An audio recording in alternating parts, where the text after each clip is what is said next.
যে ছেলের আগেও একটা বিয়ে হয়েছে ওই ছেলেকে আমি কেন বিয়ে করব?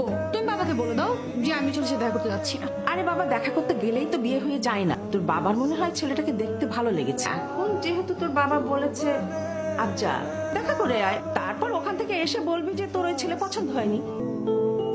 আপনি আবির, রাইট? জি। আচ্ছা, আমি কিন্তু এখানে এসেছি শুধুমাত্র আমার ফ্যামিলির জন্য। এর মানে আমার ইচ্ছায় না। এসে দেখা করা দরকার ছিল, এসে দেখা করলাম। বাসায় গিয়ে বলে দিব যে আমার ছেলেকে পছন্দ হয়নি।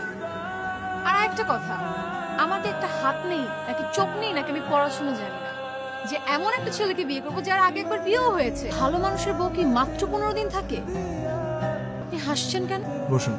ওর সাথে আমার প্রথম দেখা এক বর্ষার দিনে। আমি তার মাথায় ধরেছিলাম ছাতা, আর সে আমার মন। সে কাঁচা ছিল ফিজিক্সে, কিন্তু রসায়ন জমেছিল বেশ। কিন্তু ভালো থাকা, সুখে থাকা হয়তো প্রকৃতি বেশি দিন মানতে পারে না। কোনো ভাই কি নেই? না থাকলে আমরা